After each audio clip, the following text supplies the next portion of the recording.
Well, good morning, everybody. This is the news that we are waking up to for Wednesday, January the 8th, 2025, day 1050 of the full-scale invasion of Ukraine. I'm Peter Alexievich, and last night we saw 41 drones shot down out of the sky, and another 22 sent back with electronic warfare or active countermeasures of some type. That's a 98% interception rate, 98.4% interception rate on the drones. So the Ukrainian armed forces doing its regular, incredible job of neutralizing this daily threat. Now, this I think is fascinating. I can't, when you look, nobody in this country has anything good to say about this guy, which, in my opinion, is a sign of a healthy democracy. Whoever has anything good to say about the president in the United States, for example, it doesn't matter how good a job they're doing. Just look at Joe Biden, right? Who did pretty good, frankly. He surpassed my expectations, that's for sure. Now, but this guy right here brings to the world stage a win-win view of the world that is it's such a subtle and powerful politesse that this guy has, and he's using it to great advantage right now. What he is saying to the West is, give us the Russian funds that you have frozen, the 324 billion or so in Russian funds. And what we will do is we will use it to buy weapons to fight Russia. And we'll buy them from you. So the United States has like 90 billion of the 325 billion. Turn that 90 billion over to us. We'll spend 90 billion on US weapons. Britain, you've got 100 billion of that money, right? Give us that 100 billion. We'll buy 100 billion. It's pretty brilliant. I mean, it takes that edge off of the concern of Russia's response, because you're pouring $100 billion into your own defense sector, which badly needs it. I think it's brilliant play. For their part, of course, the Kremlin is incensed. They are absolutely incensed. Moscow has accused Zelensky of deep corrupt ties with the U.S. Over this weapons request. They have called him insane. This is an example of his neo-Nazi agenda. Corrupt.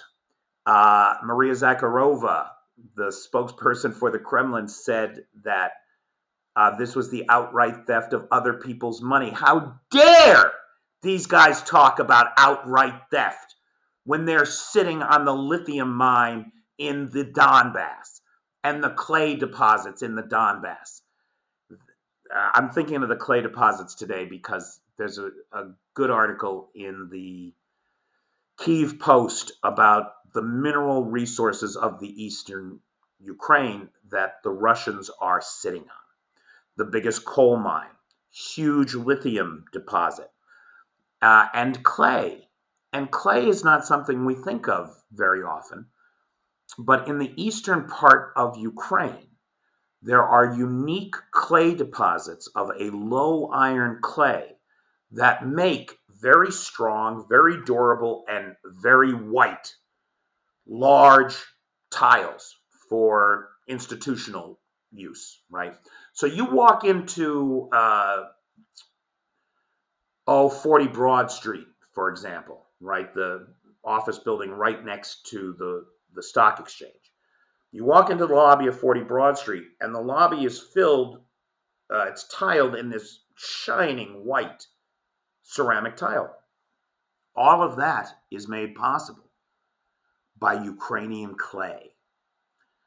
So you will notice that there is a shortage of these large white industrial grade tiles everywhere in the West right now, because the Italian ceramics works that make them can't get their hands on the clay.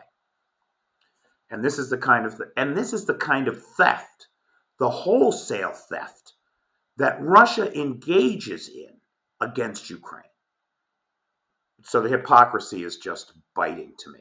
And I hope that this is the final solution to the frozen Russian assets. Give it to Ukraine so that they can fight for their independence and sovereignty. Good move. Now, in yesterday's news that we are waking up to, we said that Monday's losses of 1,970 soldiers from the battlefield pushed Russia over the 800,000 mark. But that is not the only staggering number that we are getting. The British MOD today has said that December was the largest single month of casualties at 49,000. These guys are rapidly pushing toward 50,000 casualties in a month. They keep pushing it to a 2,000 a day daily average. That's 60,000 men. And they do not care. They just keep pushing them into the meat grinder against an opponent who these days doesn't even show up on the battlefield, instead sending drones. Now, look, I'm not saying that the Ukrainians aren't suffering and that they're not experiencing casualties. They are. But increasingly, to the tune of 60 to 80% now of these casualties are drone-induced. That's how this much smaller country is winning against a much bigger country. Now, that much bigger country is saying that they're winning because they keep taking ground, and they do. Slowly but surely, they keep taking ground. And yesterday, the Russians announced that they had secured Kharkov. Now, Kharkov has been in the news for a long time because it's been under a lot of pressure. The Russians, it's out on the front line, on the 14-year front line, right? Going back to, or 10-year front line, going back to 2014. It's out there on the front line with the Donbass, and it has essentially taken the Russians 11 years to take this town. So I don't know what they're bragging about that much. Further to that, the Ukrainians say that they haven't taken it, that there is still fighting ongoing in the city. Now, with the Kursk counteroffensive happening, and with some other small counteroffensives that we've seen up and down the line in Ukraine, I have to ask the question, if the Ukrainians are really in a position to counterattack, as I think maybe they are or soon will be,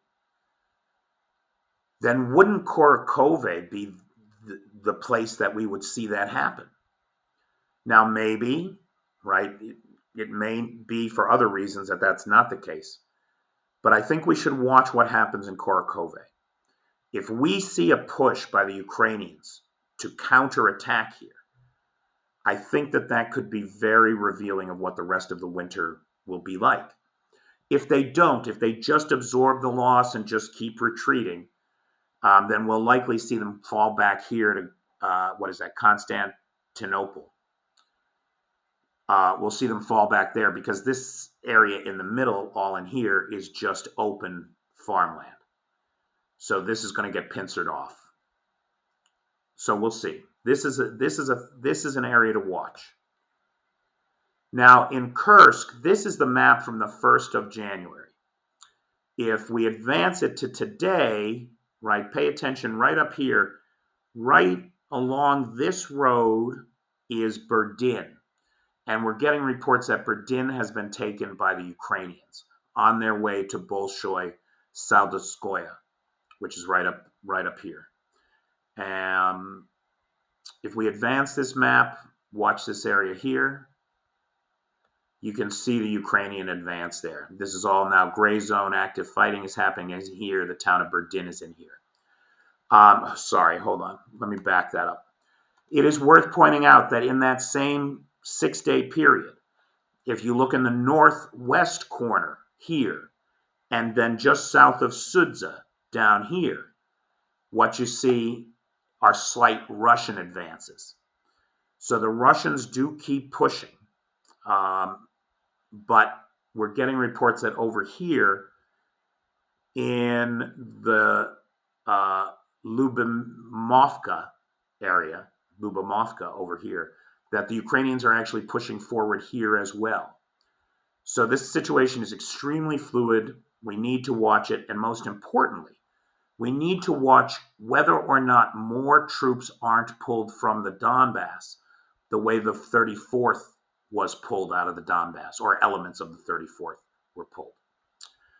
Now, this notion that the Ukrainians are ramping up to something, one of that's driven by word that we have no confirmation on, but multiple Russian Telegram channels, mill bloggers, the Russian mill blogger community, are reporting a buildup of troops inside of Ukraine, right? Here's Kursk up here on the left, that blue area. Down here is the Vovchansk, Kharkiv sector that the Russians invaded, came across the border, oh gosh, I want to say 9 months ago now, and never got anywhere. And in this area down here, right along the belt, so this is Belgorod Oblast here. This is Kursk Oblast up here. And along this border region, we're getting reports of Ukrainian drones taking out power, that all this is blacked out. There's 55,000 Russians in this region with no power this morning. Now, why is that? Is that to cover, right? The mill bloggers say there's 20,000 Ukrainian troops here waiting to cross the border. Is that true? We don't know. Could hitting energy infrastructure in this area be a prelude to invasion of Belgorod? And now suddenly the Russian newspapers are reading, Ukrainians in Belgorod, 2 oblasts invaded. How will that eat away at the faith that the people of Russia have in their leadership? It's a big move. It's a big dice gamble. We don't know if it's even going to happen or if it's real, or if these Russian mill bloggers have been led down a path of a Ukrainian psyop. That's entirely possible as well. So this is another area to watch, though. We're watching Kursk. We're watching the Belgorod border. We're watching Korotkove. We're watching Chasiv Yar. We're watching Kupiansk. Those are all areas inside of the front to pay special attention to, where the Russians have been pushing hard and the Ukrainians are pushing back. Now, the Engels Air Force Base, which is about 600 kilometers, about 400 miles from the closest Ukrainian border, was hit with drones, maybe with missiles. It's not entirely clear. The Russian authorities are saying that they shot everything down. Of course they are. But some debris landed on the territory of Engels Air Base and caused a fire at the oil depot. So the air base has its own lubricants, fuel supply depot, right? And that appears to have been the target of this attack. And if you look, this cloud is not a cloud on the horizon. It's the smoke from the fire at Engels Air Base. And this is important because Engels is where the B-22 and, I'm sorry, not the B-22, the Tupolev 22s, the backfire bombers, and the 95s are kept, the big bombers that do these strafing missile runs against Ukraine. That's the problem, right? Most of them have been moved to Murmansk, which is over 1,000 kilometers away from Ukraine. But these are still within 600 kilometers. They're a main target. And they've been hit there on the ground before. Here's a little video of the fire. This is from Astra Telegram channel. And you can see it appears to be a large fire. It's reported that at least 2 of the fuel tanks have been hit. But we don't know what's in them. It's probably aviation fuel, maybe diesel. But it's a big fire. It's a big fire. And that's going to be problematic for the folks in Engels for probably some time. We'll watch for the movement of aircraft out of Engels and to other places. I think that's the behavior that the Ukrainians are trying to instill here. Now, lastly, on the international scene, I wouldn't call this a domino to watch, the way that Syria and Armenia and Moldova are, Georgia. It's a little bit different from that. What this is an expansion of the war, a potential expansion of this global conflict. So what we're seeing is that the Turkish-backed rebels that removed Bashar al-Assad, this is the foreign minister of Turkey, Hakim Vadin. And Mr. Vadin is saying things like the Kurdish forces inside of Syria better go along with the program and make this a peaceful transition, or we're going to go in and execute them. So he is threatening to engage in military action against to say it right, I would have to say the autonomous Kurdish governorate inside of what is internationally recognized as Syria, breakaway republic. How that's going to play out is anybody's guess. I don't think the Kurds, with their U.S. backers, now, of course, how well the Kurds can count on us to back them right now is anybody's question, given that Trump is on his way in and he's betrayed the Kurds before. But the Kurds may not take kindly to being told what to do by the Turks. And this could well see this conflict. And the expansion of this conflict into Syria would not have been possible without the expansion into Ukraine. If the Russians hadn't invaded Ukraine, then the Russians wouldn't have had to start the October 7th war, which they did, very much so. They funded it, they trained them, they planned it, and they funneled it all through the Iranians, make no mistake. If they hadn't started that war, then Israel wouldn't have hit Hezbollah and Iran, the principal people that supported Bashar al-Assad, and they wouldn't have had to pull their troops out of Syria the way that they did. Bashar al-Assad would still be sitting in Syria, and the potential for a Turkish invasion of Syria against the Kurds would not exist. This is all directly attributable to the war in Ukraine. It's a natural consequence. Now, how this is going to play out is anybody's guess. But the Turks have a real hard-on for the Kurds. And that's because a third of all the Kurds, something like 10 million Kurds, live in Turkey. And Turkey does not want to see that land given up to an autonomous Turkish republic, the way that they're seeing parts of Iraq and Syria go, and potentially Iran as well. Okay. So guys, that's the news that we are waking up to for today, Wednesday, January the 8th, 2025. I'm Peter Alexievich, and hopefully we'll see you in the live at 5 tonight. Sorry about last night. I couldn't do it, man. I'm really run down from this bug, boy. Anyway, thanks, guys.